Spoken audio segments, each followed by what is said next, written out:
What's good, everybody? Gamer Critic here. Wasn't planning on making this video, but once again, the Game Awards has found a new and impressive way to just completely disappoint me. Like, I didn't, the show hasn't even started yet. We haven't even gotten to the main show. Now, for all their flaws, for all their faults, I actually enjoy watching the Game Awards. But every single year, it gets harder and harder to watch because every year has the same problems. And the worst part is those problems get actively worse every single year that the show goes on. I actually made a video on that way back when. It's something that really irks me about the Game Awards. But this year, really a couple days ago, the Game Awards just announced something that absolutely shook everyone. It shook everyone. DLC is allowed for Game of the Year. Essentially, Jeff Keighley released a big thing, a big long paragraph answering if DLC, remakes, and remasters can be up for multiple categories, including Game of the Year. The short answer, yes. Yes, it can. The paragraph reads, and I'm reading straight off the quote, "The Game Awards aims to recognize the best creative and technical work each year, irrespective of the format of that content's release. Expansion packs, new game seasons, DLCs, remakes, and remasters are eligible in all categories if the jury deems the new creative and technical work to be worthy of a nomination. Factors such as the newness of the content and its price value should be taken into consideration." Now, I have my own stance on it. My short answer, no. No, it should not. DLC should never be considered for Game of the Year. DLC remaster is a stretch of being considered for Game of the Year. That's me personally. But apparently the Game Awards actually felt otherwise because now Elden Ring Shadow of the Erdtree gets nominated for Game of the Year. Look, I like to go into this conversation with a bit more of a level head, kind of look at it from all angles, so let me extend this olive branch, okay? I can understand why some people would want DLCs to be up for Game of the Year. I never played it, but the fact that a DLC is still to this day the highest rated game of 2024 so far is nothing to scoff at. It's not like Shadow of the Erdtree is like a minor add-on. Shadow of the Erdtree was a massive expansion that took 2 years plus to create. A lot of people have been saying that it's so good and so big, it can potentially rival the standalone game in just sheer content. Shadow of the Erdtree, to some people's eyes, actually redefines the experience that you get from Elden Ring. We have to recognize that, right? In fact, you have to recognize it when any game is doing this type of stuff. Like, look at other DLCs that we've gotten in the past that has gotten crazy amount of praise. There are so many quality DLCs out there, and all those people will be saying the same thing every single time, that it's a type of DLC that makes the already great game even better. I tend to hear that a lot with the best DLCs, and I recognize that that is not little praise. That is big stuff. But I'm sorry, even with all that, I don't think redefining the gameplay is enough to put a game that was already established, already had its praise years ago, back for Game of the Year. Okay, so first off, a game can redefine what was already there. All of that is great. Remasters and remakes too. They can do all that, improve the graphics, add new story moments. All that is wonderful. But all that is just being added on to what was already established. Elden Ring, even without Shadow of the Erdtree, was already a fantastic game.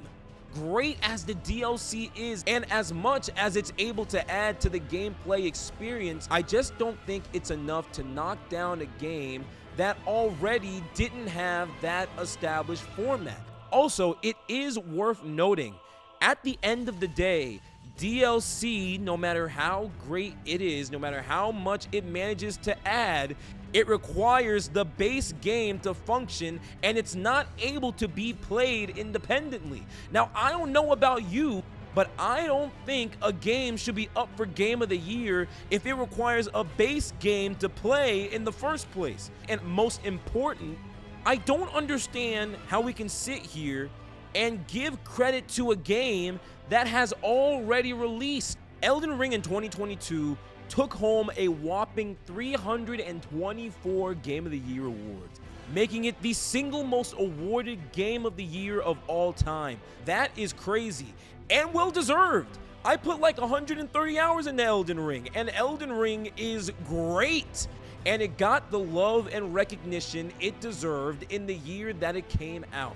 We recognized it, we appreciated it, and we moved on to the new stuff of the future, so we can give that same praise to other games. So to have this conversation in 2024 that we want to give Game of the Year to a game that essentially already got its praise back in 2022, Shadow of the Erdtree's DLC, from what I've seen, again, I need to be clear, I haven't played it, so I'm not 110% sure, but from what I've seen, it looks like it doesn't change up enough to really be considered a brand new game, and definitely not enough to go up for frickin' Game of the Year. Think of all the great and original games that wouldn't have the opportunity to get the recognition that they deserve. Instead of giving all of our awards and praise to something that, let's be honest, already came out once and already got all of its love and praise, how about we give some love to Stellar Blade, or Space Marine 2, or friggin' Animal Well, or Neva? So many great original indies and AAA games that came out from 2024 denied a spot because what did we do? We decided to give it to Elden Ring Shadow of the Erdtree.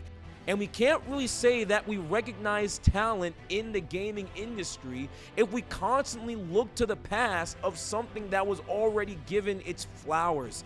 Do you know what I mean? All I'm saying is I'm not happy with this. I'm not happy with DLCs or remasters being up for Game of the Year. And I also think the biggest takeaway from all this is, Jeff Keighley, you seriously just continue to dig yourself in a hole, man. I don't understand how this man wants us to take the Game Awards seriously, as the next Oscars of the gaming industry, a place where we come to celebrate and recognize gaming, and still do something like this. How can something called the Game Awards, something that wants to recognize the best in the industry, give more value to DLCs, remasters, and remakes than new and innovative games? All this is going to do is make it more challenging for those original games to get the recognition that they deserve. It is going to shift the focus away from having those grand and fresh and original ideas towards just expansions and freaking add-ons of existing titles. And I'm sorry, that is just not cool. And my final thought on all this is, I'm not saying DLC, remaster, and remake shouldn't be nominated. They should. There are some fantastic DLCs and remakes and remasters out there that have so much work put into them, they deserve to be recognized. But you want to know how you do that? You give them their own separate category at award shows like this, where they can still be recognized, but still be able to take a back seat so we can recognize the innovative stuff that released in said year for Game of the Year. But what do I know? I'm just some guy with a YouTube channel and a microphone. No one is going to listen to me, but people just can't take the Game Awards seriously if they are going to do stuff like this. And once again, that's just Jeff Keighley taking a massive L for the Game Awards. But that's it. I'm done rambling. Anywho, thank you guys so much for watching again. I really enjoy these videos, just going off script and talking about my opinions. It's awesome. Thank you guys so much for watching. If you enjoyed the video, like and subscribe. It helps a ton. If you want to keep up to date with what I'm doing, follow me on Instagram. That's @TheGamerCritic. My next review is my Astro bot review. That should be coming out in another week. I will keep you posted. Be good people, and I will talk to you all soon. All right, peace.